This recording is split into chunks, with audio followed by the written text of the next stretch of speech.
Hello students, आज मैं आपके लेकर आया हूँ मेजर्स ऑफ सेंट्रल टेंडेंसी का एक और लेक्चर। और आज हम लोग डिस्कस करने वाले हैं एक नए तरह का मीन जिसको हम लोग जानते हैं ज्योमेट्रिक मीन के नाम से। राइट, तो चलिए शुरू करते हैं। और ज्योमेट्रिक मीन बेसिकली क्या होता है और कैसे अरिथमेटिक मीन से डिफरेंट होता है। ये अरिथमेटिक मीन मुझे उम्मीद है आप सभी लोगों ने पढ़ा होगा, तो कैसे ये अरिथमेटिक मीन से डिफरेंट होता है वो हम लोग यहाँ पे आज समझने वाले हैं। ठीक है, तो आप हेडिंग डाल दीजिए ज्योमेट्रिक मीन, नोट्स को पूरा प्रॉपर्ली बनाते रहिए और हर चीज को डिस्कस करते रहिए। ठीक है, तो देखिए शुरू करते हैं सबसे पहले।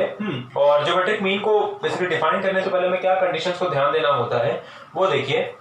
जनरली स्टैटिस्टिक्स में आपके जो भी वेरिएबल्स आते हैं वो एक पॉजिटिव वेरिएबल होते तो हैं, लेकिन वो नेगेटिव हो सकते हैं, कोई दिक्कत नहीं है। हाउएवर ज्योमेट्रिक मीन के साथ अगर हमें ज्योमेट्रिक मीन कैलकुलेट करना है तो वो वैल्यूज ना तो नेगेटिव होनी चाहिए और ना ही होनी चाहिए कैसी, जीरो। राइट, तो वो जीरो भी नहीं होनी चाहिए, वो नेगेटिव भी नहीं होनी चाहिए। मतलब क्या है कि it should always be calculated for, it is always calculated for positive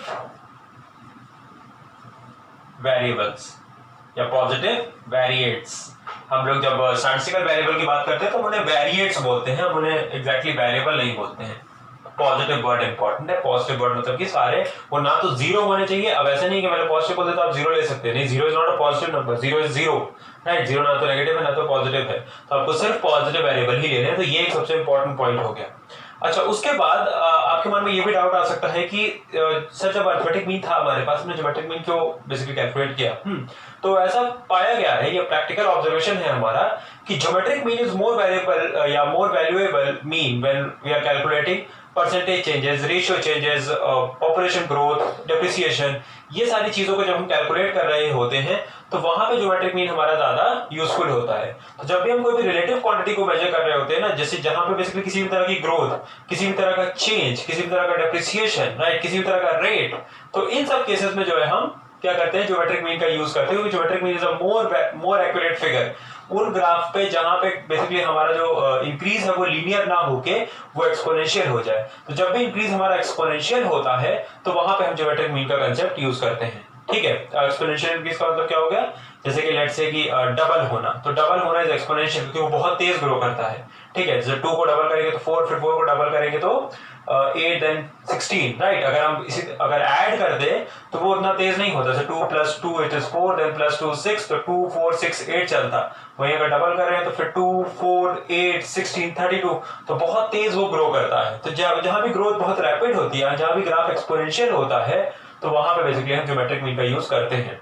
तो हम यहाँ पे एक पॉइंट इसमें लिख सकते हैं, मैं पूरा डिटेल में तो पॉइंट नहीं लिखूंगा, मैं लिखूंगा क्या, it is used for percentage changes, it is used for percentage changes and ratio of changes।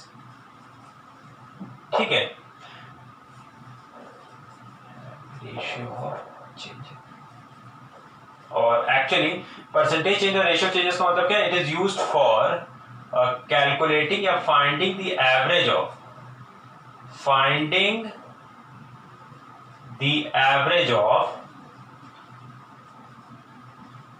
Of percentage changes. Percentage changes का भी एवरेज जब हमें निकालना होता है तो वहां पे हम जो है इसको यूज करते हैं ज्योमेट्रिक मीन को। ठीक है, तो चलिए इतना तो हमारा बेसिकली कुछ इंपॉर्टेंट पॉइंट्स हो गए, कुछ क्वालिटेटिव डिस्कशन हो गया। क्वांटिटेटिव डिस्कशन पे आते हैं। तो देखिए सबसे पहली चीज जो हमें जानना है वो क्या है, वो ये है कि ज्योमेट्रिक मीन को लिखते हैं हम जी से, इट इज कैपिटल जी। और जब हम इसे जी से लिखते हैं तो ये एक्चुअली होता क्या है, देखिए ये होता है under root product of all observation, यानी कि x1 into x2 into x3 up to xn। Right, सारे ऑब्जर्वेशन का प्रोडक्ट ले लेना है और फिर जितने ऑब्जर्वेशन है उतना ही रूट ले लेना है। राइट, तो यानी कि 2 ऑब्जर्वेशन तो स्क्वायर रूट, 3 ऑब्जर्वेशन तो क्यूब रूट, 4 ऑब्जर्वेशन तो फोर्थ रूट, यानी कि जितने ऑब्जर्वेशन जितना प्रोडक्ट लिया उतना ही रूट लेंगे। अब स्क्वायर रूट तो चलिए फिर भी कैलकुलेट हो जाएगा, हाँ, मतलब नॉर्मली मैथमेटिकली आपके कैलकुलेशन से क्यूब रूट किसी तरह कुछ करके निकाल भी लिया, फोर्थ रूट से तो हम फंस जाएंगे, है ना। तो इसीलिए ये फॉर्मूला तो हम लोग यूज करते नहीं है, हम लोग यूज करते हैं क्या, लॉग का यूज करते हैं इसके कैलकुलेशन को सिंप्लीफाई करने के लिए। तो आपको ये ध्यान देना होगा कि लॉग का यूज करेंगे तो उसे कैसे यूज करेंगे। देखिए G is equal to anti log of AL stands for antilog, तो हमें एंटी लॉग लेना होगा। किस चीज का एंटी लॉग लेना होगा? सम ऑफ सिग्मा लॉग एक्स, सारे लॉग एक्स का सम ले लीजिए, होल अपॉन n ले लीजिए, ठीक है। तो यानी कि sum of log x upon number of observations, इस पूरे को कैलकुलेट करिए, उसके बाद आप एंटी लॉग ले लीजिए, ठीक है। तो लॉग एक्स आप हर क्वांटिटी सारे वेरिएबल्स होंगे, उन सबका आप लॉग एक्स निकाल लेंगे, आपको लॉग टेबल देखना आता ही होगा। तो आप सबका जो है आप क्या करेंगे, आप बेसिकली ऑब्जर्वेशन का वो निकाल लेंगे, सबका लॉग निकाल लेंगे, सारे ऑब्जर्वेशन का n से डिवाइड कर देंगे जितने ऑब्जर्वेशन है, फिर जो फाइनली जो आंसर आएगा उसका एंटी लॉग ले लेंगे, आपको ज्योमेट्रिक मीन आ गया। ये फॉर्मूला आप यूज करेंगे कब? जब आपकी सीरीज होगी इंडिविजुअल सीरीज, तो यानी कि इंडिविजुअल सीरीज में आप ये फॉर्मूला यूज करेंगे। अच्छा, अगर इंडिविजुअल सीरीज नहीं होती तो हम क्या करते हैं? तो देखिए, तब G geometric mean is equal to anti log of sigma f log x, बस log x को फ्रीक्वेंसी से मल्टीप्लाई कर दीजिए, नीचे लिख लीजिए सिग्मा f, आपका हो गया ये कंप्लीट। तो anti log of sigma f log x whole upon sigma f, ये फॉर्मूला आप यूज करेंगे कब? डिस्क्रीट में, डिस्क्रीट और कंटीन्यूअस सीरीज में भी। अच्छा, उसके बाद आपको ध्यान क्या देना होगा? वैसे तो कंटीन्यूअस सीरीज के क्वेश्चंस आपको जनरली आते नहीं है, हाँ, और तो लेकिन अगर आपको मान लीजिए कंटीन्यूअस सीरीज आती भी है ज्योमेट्रिक मीन में और हार्मोनिक मीन में भी, खासकर सिर्फ आपको इंडिविजुअल ऑब्जर्वेशन या इंडिविजुअल सीरीज ही मिलेगी, हाँ। तो लेकिन अगर आपके पास मान लीजिए कि ऐसी सीरीज आती है, मान लीजिए कंटीन्यूअस सीरीज आती भी है, तो आप एक्स की क्या करेंगे? एक्स की आप mid mark of the class put करेंगे, राइट। तो not the class limit but the mid mark of the class, ठीक है। तो ये फॉर्मूला आपके दोनों क्लियर हुए। अच्छा, इसके बाद मैं आगे चलता हूं, दो और फॉर्मूले हैं, दो और चीजें जिनको ध्यान रखना है, वो क्या है? वेटेड ज्योमेट्रिक मीन और कंबाइंड ज्योमेट्रिक मीन, ठीक है। तो मुझे उम्मीद है आप सब चीजों कॉपी कर रहे होंगे, तो मैं ये साइड रब कर देता हूं। अच्छा, अब देखिए, अगर मैं बात करूं वेटेड ज्योमेट्रिक मीन की, तो वो क्या होगा? GW। तो आपने जब मीन पढ़ रहे थे आप, तो आपने देखा था कि फ्रीक्वेंसी की जगह अगर हम वेट पुट कर दें तो वो वेटेड बन जाता है ना। तो बस करिए ना, क्या दिक्कत है? तो अर्थ anti log of sigma W log x whole upon sigma W, खत्म, ठीक है। ज्योमेट्रिक मीन और हार्मोनिक मीन आपको बहुत ही एलिमेंट्री से टॉपिक है, और इस पर क्वेश्चन आए इसके चांसेस हमेशा हर बार ही कम रहते हैं। ऐसा नहीं है कि नहीं आता है क्वेश्चन, चांसेस बहुत कम रहते हैं, ठीक है। तो anyway it is anti log of sigma W log x upon sigma W। तो बस आपने फ्रीक्वेंसी की जगह वेट को लगा दिया, आपका वेटेड ज्योमेट्रिक मीन बन गया। उसके बाद एक छोटी सी चीज और जो कि है कंबाइंड ज्योमेट्रिक मीन। तो देखिए कंबाइंड ज्योमेट्रिक मीन क्या होता है? Combined geometric mean, GM stands for geometric mean. जब हम कंबाइंड ज्योमेट्रिक मीन की बात करते हैं तो वो होता है क्या? देखिए, G लिखूंगा मैं, नीचे लिखूंगा छोटा सा C, इट विल बी। अच्छा, अब अगर कंबाइंड ज्योमेट्रिक मीन की बात हो रही है ना, तो कंबाइंड ज्योमेट्रिक मीन में बेसिकली आप क्या करेंगे?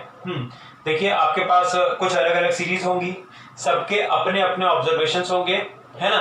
कुछ अलग अलग सीरीज होगी, सबके अपने अपने ऑब्जर्वेशंस होंगे, सबके अपने अपने नंबर ऑफ ऑब्जर्वेशंस होंगे, राइट। तो आप बेसिकली वहां पे क्या कर सकते हैं? वहां पे आप ये कर सकते हैं, देखिए, हाँ, anti log of sigma N1 log G1, या सिग्मा ही क्यों लगा रहे हैं? सिग्मा नहीं लगाते, सारे एंट्रीज को सेपरेटली दिखाना है। तो N1 log G1।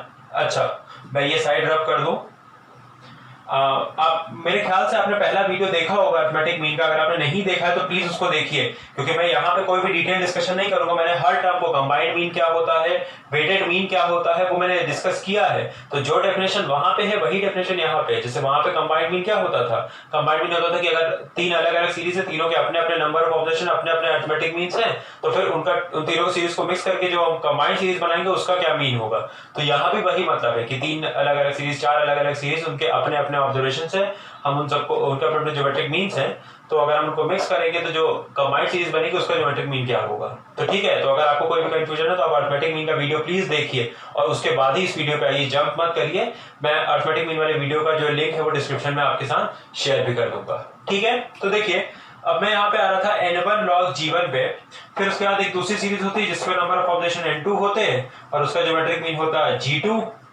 इस तरह करके हमारे पास n सीरीज होती, तो अगर हमारे पास n सीरीज होती तो हम क्या करते, हम सबका जो है n लिखते होल इनटू log gn लिखते।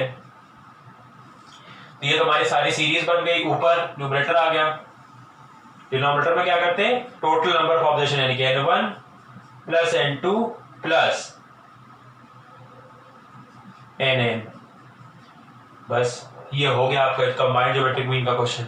वैसे कंबाइंड ज्योमेट्रिक मीन भी कम ही आता है, एक आध दो बार आपको भले ही मिल जाए, लेकिन ये ऐसे होगा। ठीक है, तो आप इसको यहां से ध्यान रख सकते हैं। क्लियर है ये बात? और बस इसी के साथ और कोई डिस्कशन है ही नहीं एक्चुअली ज्योमेट्रिक मीन है। तो ज्योमेट्रिक मीन का बहुत थोड़ा सा पार्ट है आपके सिलेबस में, और जितना है आपके सिलेबस में मैंने एक्चुअली सिलेबस से थोड़ा ज्यादा ही डिस्कस कर लिया, इतना ज्यादा भी नहीं है। हाँ, तो बहुत ही एलिमेंट्री से क्वेश्चन आते हैं, आप जब क्वेश्चन देखेंगे तो आप खुद ही समझ जाएंगे कि उतना इसमें दम नहीं है। ठीक है, तो हाँ जो भी था मैंने इसको पूरा कंप्लीटली डिस्कस किया। जो नेक्स्ट वीडियो है और होपफुली हमारे सेंट्रल टेंडेंसी का लास्ट वीडियो है, उस पर हम लोग डिस्कस करेंगे हार्मोनिक मीन। ठीक है, चलिए।